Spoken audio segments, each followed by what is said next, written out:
आम आदमी पार्टी के सांसद राघव चड्ढा ने ट्रायल कोर्ट के उस आदेश को चुनौती देते हुए दिल्ली हाई कोर्ट का रुख किया, जिस आदेश में राज्यसभा सचिवालय को उन्हें सरकारी बंगले से बेदखल करने की मंजूरी दे दी गई और रास्ता साफ कर दिया है।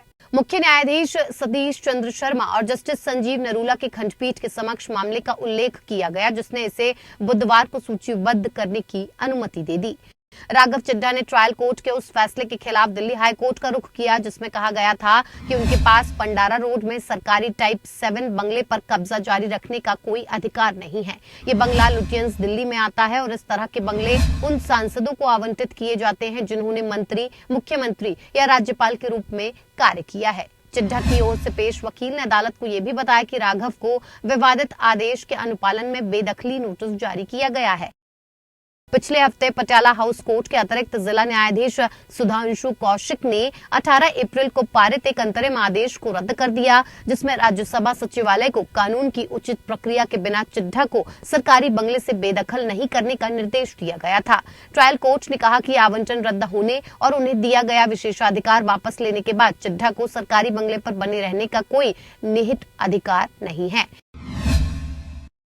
अदालत ने कहा था, वादी राघव चड्ढा ये दावा नहीं कर सकते कि उन्हें राज्यसभा सदस्य के रूप में अपने पूरे कार्यकाल के दौरान आवास पर कब्जा जारी रखने का पूर्ण अधिकार है। सरकारी आवास का आवंटन केवल वादी को दिया गया विशेषाधिकार है और आवंटन रद्द होने के बाद भी उन्हें उस पर कब्जा जारी रखने का कोई निहित अधिकार नहीं है।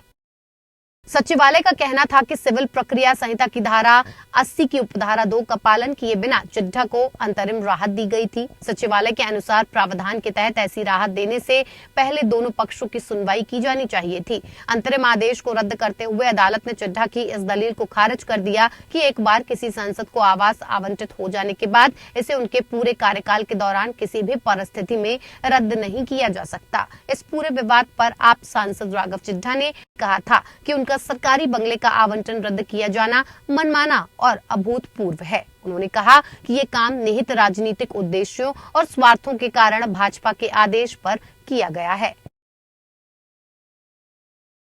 द्वेष की भावना से, बदले लेने की भावना से कोई भी व्यक्ति भाजपा के खिलाफ आवाज ना उठाए, उसकी आवाज कुचलने की भावना से इन एजेंसियों को लोगों पे छोड़ा जाता है।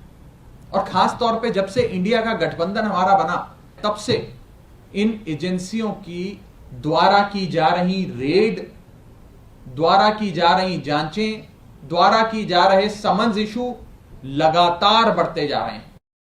निचली अदालत के न्यायाधीश राज्यसभा सचिवालय द्वारा दायर एक पुनर्विचार आवेदन पर सुनवाई कर रहे थे, जिसमें अंतरिम आदेश को वापस लेने की मांग की गई थी।